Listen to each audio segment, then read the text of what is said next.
Hey there, Cecil fans. Today we are miles away from the Hotel Cecil here at one of my favorite places in LA, Hollywood Forever Cemetery. Um, it's not just a cemetery that has famous people, it's really like a landmark to the diverse and creative people that are around here because in most cemeteries, they don't let you do whatever you want to memorialize your loved ones, whereas Hollywood Forever, they let you do whatever the fuck you want, which um, actually translates to some pretty interesting memorials, even if you're not famous. So um, join us today. We'll be talking about all the stuff that they don't talk about on Hollywood, on the regular tours. So I'm calling this episode "The Secrets of Hollywood Forever Cemetery." Join us, won't you? Hi, I'm Greg. I live at the Hotel Cecil.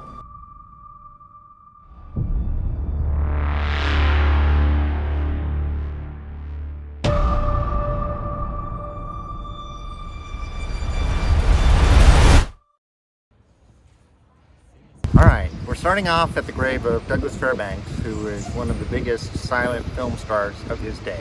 And so the first thing that you notice when you start researching Douglas Fairbanks is the fact that you never see him mentioned without the word swashbuckler being mentioned, which I guess was the ideal action hero of the time. And according to Wikipedia, swashbuckler is heroic, daring, and idealistic. He rescues damsels in distress, protects the downtrodden, and uses duels to defend his honor or that of a lady or to avenge a comrade, usually wearing a fabulous outfit.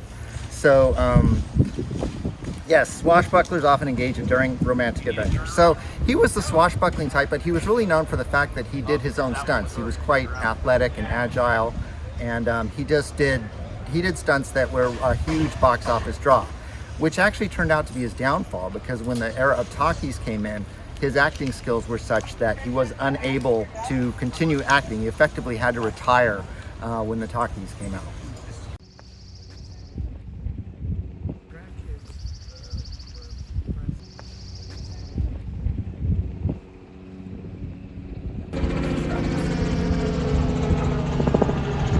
His real name was Terry, not Toto.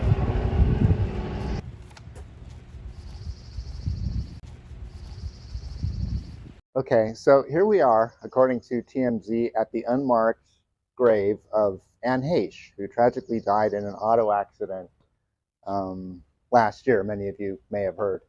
The thing I was a little disturbed about is like the rest of these are marble, but this one is just a piece of plywood. So is she really safe in there?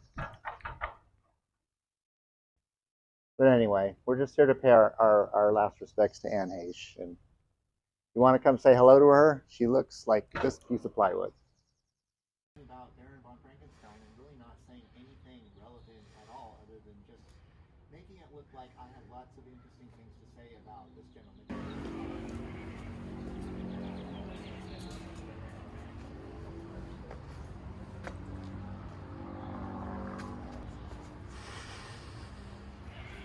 We're here in the Cathedral Mausoleum, which is one of my favorite places in Hollywood Forever.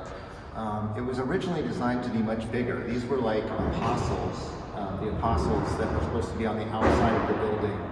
And since they found a home in here to just kind of make it a little bit more cool.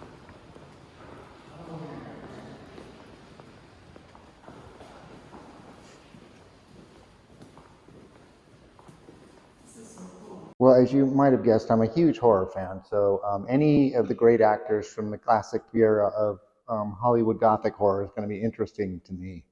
Um, Unfortunately, Bela Lugosi's over at Holy Cross Cemetery.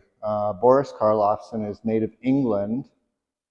Lon Chaney Jr. donated his body to science, and so all we're really left with is Vincent Price, who didn't leave any at all, and Peter Lorre, who is here at Hollywood Forever Cemetery. So this is the final resting place of Peter Lorre. I used to do a really good Peter Lorre imitation. I refuse to do that, but if you're ever here in the Cathedral Mausoleum at Hollywood Forever, be sure to stop by and see Peter Lorre. I have no idea why this clock man is there, or why there's a rock with a chicken painted on it. That's one of the secrets of Hollywood Forever that I guess will remain a secret. Peter Lorre.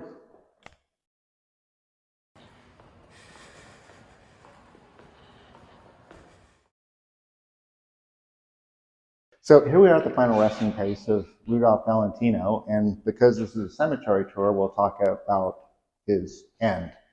Rudolfo Guglielmi Valentino met his demise in 1926 by a lung infection that could have quite easily been treated with penicillin had it been invented yet. So he left us at the age of 32, way too young. When he was a star of such magnitude that when he died, 100,000 people showed up to his funeral in New York City. There were riots that had to be controlled by all these grieving women. But eventually he was laid to rest here at Hollywood Forever Cemetery, which is actually a very interesting story in itself. But shortly after he was interred here, a woman started showing up regularly on the anniversary of his birth to leave flowers here, and she became known as the Lady in Black. And she would come here every year to do that, wearing a veil, very mysterious, and it got to the point where the press was actually covering it every year. And then that started in the late 20s, and then various women took up the mantle, and I don't know if there's a current woman in black visiting Valentino's grave, but there certainly have been quite a few over the years.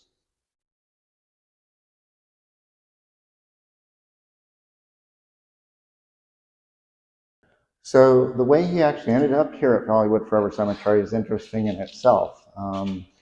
He died very young, and he had made no provisions for his death, so they really didn't know what to do with his body at the time of his death.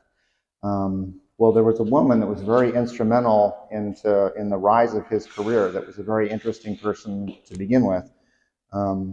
Very interesting person in her own right, June Mathis Balboni. And she had purchased these two spots for her and her husband to stay in. And she offered one to Valentino until the estate could find another place to bury him. And as I started looking into June Mathis, I found out that she was a very interesting person in her own right. At the time, she was one of the most powerful women in Hollywood, having risen to fame by discovering Valentino and making millions for the studios. And you know that if you're a woman rising to the department head of a studio in the 1920s, you had to be very good at what you did and had to have very sharp elbows. And apparently she had both of those. And unfortunately, she died about 1 year after Valentino did of a heart attack. And I think it's very fitting that they're sitting here together for all of eternity. June Mathis, who is one of the great women pioneers of Hollywood.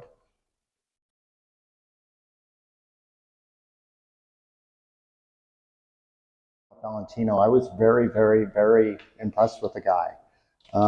One of the most interesting things that I learned about him is that he was a figure in the very earliest days of the culture wars, which were raging back in the 1920s, just like they're raging in the 2020s, as we find out. Men had a problem with Rudolph Valentino. For some reason, they thought a man that was extremely attractive to women was the gayest thing ever, and it would not stand. Real men would walk out in disgust at Valentino's image, and they preferred real men like Douglas Fairbanks. So anyway, so when the news came to the press that a pink talcum powder dispenser had been installed at a fancy men's club in Chicago, the broflakes in the conservative press were clutching their pearls in horror and soundly blamed Valentino for the feminization of American manhood. Well, naturally, Valentino took a great offense to this. So he challenged the unknown authors of the article to a boxing match. which is kind of badass when you think about it, because he wasn't talking about a boxing match with like a ring and referees. He's basically talking about a fist fight with gloves on. He just basically asked the conservative press to step outside. None of them did, however.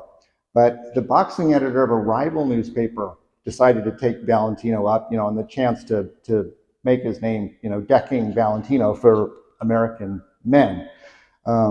Valentino took up the challenge.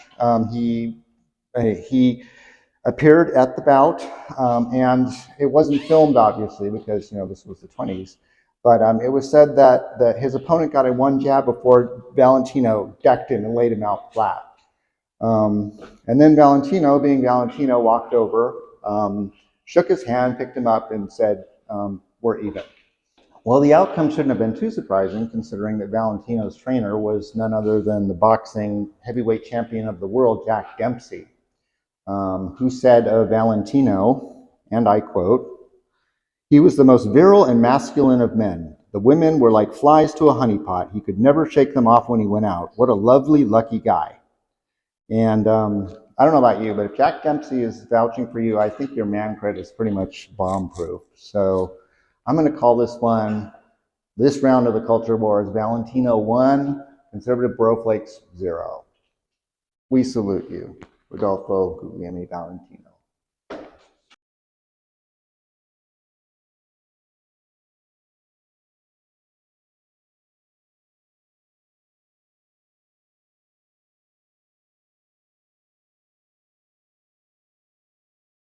So yeah, get your Cecil water at cecilwater.etsy.com. It comes in two flavors. The Hotel Cecil Classic, which is from the old Stay on Main section of the hotel, where people complained about the taste of the water back in February 2013. And then I have a special supply of room, specifically from room 1419. Which is a room that Richard Ramirez was believed to have stayed in while he was on his killing spree back in 1985. It's turned out to be a really popular product. I'm afraid I'm going to run out of water before too long, but get Richard Ramirez water while it lasts. And